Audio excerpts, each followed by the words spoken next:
मैं आपसे जानना चाहूंगा, योगी आदित्यनाथ ने कहा था कि भाई केजरीवाल ने तो हनुमान चालीसा पढ़ ली, अब ओवैसी भी पढ़ेंगे। अब गर्दा उड़ेगा भैया।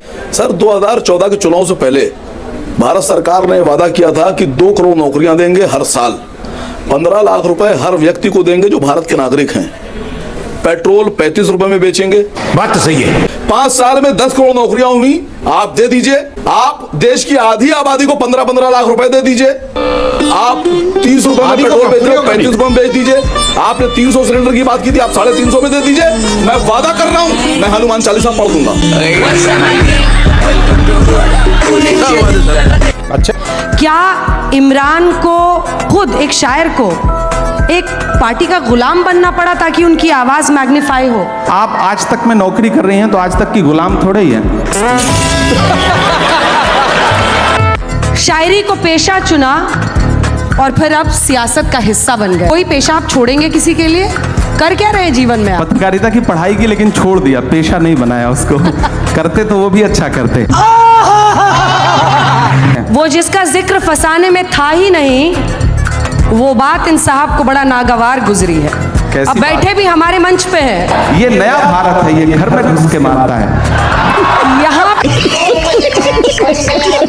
कितने सांचों में ढल के आए हैं, ख्वाब की तरह पल के आए हैं। तुम सिफारिश से जहां पहुंचे हो, हम वहां खुद ही चल के आए हैं। अब एक बात कहना चाहता हूं और बहुत गर्व से कहता हूं। बोल। एकमात्र पूरी दुनिया में भारत है जो पत्थर में प्राण डालता है। खाओ मां कसम। ना कहीं नहीं है भाई साहब। अभी मजा आएगा ना भिड़ो। किसी आदमी में भी डाल दोगे, पत्थर में तो डाल देते हो।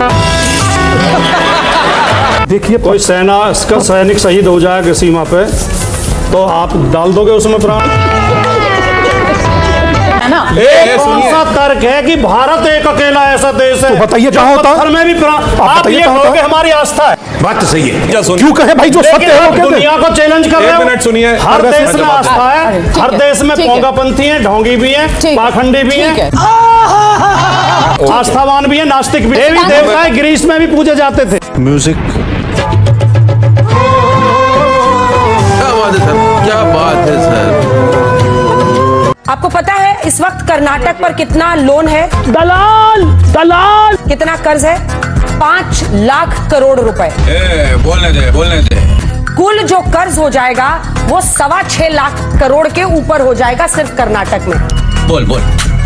देखिए, काउंटर करने के लिए कई बातें कही जा सकती हैं, लेकिन एक कर्ज को खत्म करने के लिए और कर्ज लेना पड़ रहा है। आपको नहीं लगता है कि ये स्थिति बहुत गंभीर है? अब गर्दा उड़ेगा भैया। आपने बिल्कुल कील को उसके सिर पर दे मारा, बिल्कुल सही बात कही है। 55 लाख करोड़ इस देश के ऊपर कर्जा था जिस दिन नरेंद्र मोदी इस देश के प्रधानमंत्री बने थे। 220 लाख करोड़ कर्जा है। सारे प्रधानमंत्रियों का रिकॉर्ड तोड़ दिया। क्या बात है। देखिए, अगर बीजेपी को 5-6 शब्दों पर रोक लगा दी जाए और बीजेपी के नेताओं से कहा जाए तुम 2 मिनट बोल लो, एक पाकिस्तान, एक मुसलमान, एक आतंकवाद, एक राम और एक धर्म, इन 6 शब्दों पर रोक लगा के बीजेपी के किसी नेता से कहो तुम बोलो, वो मंच से नीचे उतर जाएगा। अभी पता चलेगा। एक मिनट, समय शुरू कर रहा हूं सर। हाँ बिल्कुल करिए। उन्होंने कहा कि इन्होंने भूगोल बदल दिया था। आपने भूगोल, अरे हमारे भारत का ही भूगोल बदल दिया था। किस पार्टी के अधिवेशन में प्रस्ताव पारित करके पाकिस्तान बना था? पाकिस्तान बना था। मैं जवाब दे रहा हूँ, सुनिए तो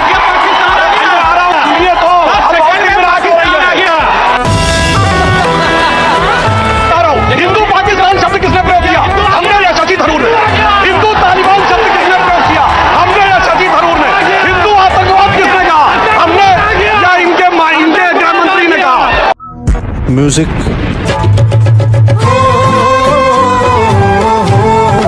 चाइना में किसी दलित को आगे किया जा रहा है? कौन है? बोलने दे। इनको चिंता पाकिस्तान की होती है, इनको चिंता चाइना की होती है। बोल। आपने कहा कि जितने कांवड़ यात्री आते हैं वो क्या कहते हैं, नशा करते हैं। गजब बात करते हो आप। आइए देखते हैं, भैरचंद मजा आएगा। जयंत राजू दास जो सोच के आए थे केवल वो बोला।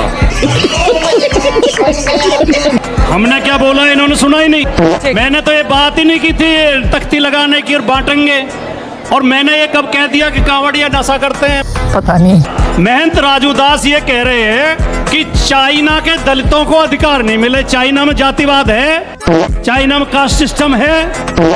थोड़ा ज्ञान अर्जित कर लेना चाहिए। आपका काम मेहनतगिरी करना तो मेहनतगिरी करो, राजनीति लोगों को करने दो। गजब बेइज्जती है।